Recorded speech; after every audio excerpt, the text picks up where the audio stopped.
আজকে বিকালে ফোনে রিলস দেখতেছিলাম, তো শুধু লাচ্চা সেমাই রেসিপি সামনে আসতেছিল। এত খেতে ইচ্ছা করতেছিল কি বলবো। তো তখনই রেডি হয়ে বাজারে চলে গেলাম। দেখো, দুধ কিনেছি, চিনি কিনেছি, বাদাম কিনেছি, সেমাই কিনে আনছি। তো চিনিটাকে একটা কৌটার মধ্যে ঢেলে নিলাম।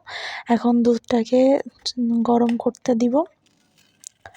তো দুধটাকে সুন্দর করে কেটে নিয়ে রাইস কুকারের একটা বাটিতে ঢেলে নিলাম। দুধটা অনেক ফ্রেশ ছিল, বোঝাই যায়নি এটা আসলে প্যাকেটজাত করা, মানে অরিজিনালের মতোই লেগেছিল। তো দুধটাকে ঢেলে নিলাম। এখন এটাকে গরম করতে দিব। দুধটাকে জ্বালিয়ে অনেকটা ঘন করে নিতে হবে। তো তোমরা চাইলে প্যাকেটের গুঁড়া দুধও ব্যবহার করতে পারো। আমার গুঁড়া দুধ আনতে মনে ছিল না, তাই আমি এমনি দুধটাই তৈরি করতেছি। তো দুধটাকে জাল করে ঘন করে নেব। আর দেখো, আমি যেহেতু 500 ml দুধ নিয়েছিলাম, তার জন্য হাফ কাপের থেকে একটু কম পরিমাণ চিনি দিব। আমি যেহেতু মিষ্টি একটু কম খাই, তার জন্য। তো চিনিটাকে দিয়ে দিব। চিনিটাকে দিয়ে জাল করে নিব, একটু গাঢ় করে নিব। চিনিটা থেকেও একটু জল বের হবে। এরপর একটু স্বাদটাকে ব্যালেন্স করার জন্য একটু লবণ দিতে পারো তোমরা, চাইলে স্কিপও করতে পারো, কিন্তু আমি একটু লবণ দিয়ে নিব। তারপর রেখে দিব, এটা একটু ঘন করে নিব। তারপর দেখো, একটু বাদাম দিয়ে দিলাম, বাদাম কুচি করে একটু বাদাম দিয়ে দিলাম।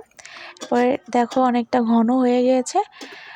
তো এটাকে কিন্তু একবারে এর মধ্যে সেমাই দেওয়া যাবে না, এটাকে ঠান্ডা করে নিতে হবে। একদম ঠান্ডাও না, একদম গরমও না, উষ্ণ গরম রাখতে হবে। তো আমি এখন রাইস কুকারটা বন্ধ করে ঠান্ডা করতে দিব। তো দেখো, আমি এখন সেমাইটা নিয়ে নিচ্ছি। আমি 200 গ্রামের এক প্যাকেট সেমাই আনছিলাম, তো আমি তার অর্ধেকটা পরিমাণ একটা বাটিতে ঢেলে নিচ্ছি। এর মধ্যে আমি একটু বাদাম দিয়ে দিব। বাদাম দিয়ে তারপর এর উপর দুধটাকে আস্তে আস্তে করে ঢেলে দিতে হবে। আমি দুধটাকে ঠান্ডা করতে দিয়েছিলাম। তো দেখো,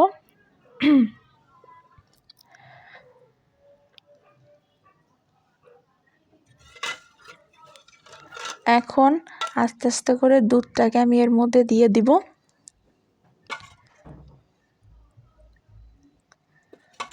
দুধটাকে কিন্তু একদম ঠান্ডা করা যাবে না।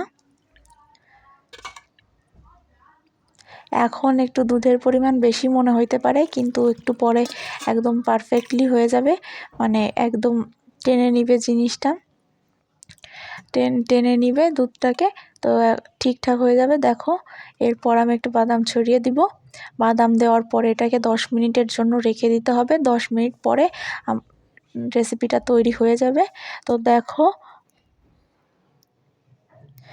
10 মিনিট পর দেখো কি সুন্দর লাগছে, একদম পুরো সেট হয়ে গেছে। তো আমি তোমাদের একটু অন্য বাটিতে ঢেলে দেখাচ্ছি কেমন হয়েছে। দেখো, দেখতেই সুন্দর লাগছে। আমি এখন জিনিসটাকে একটু টেস্ট করে নিব, দেখি কেমন লাগে।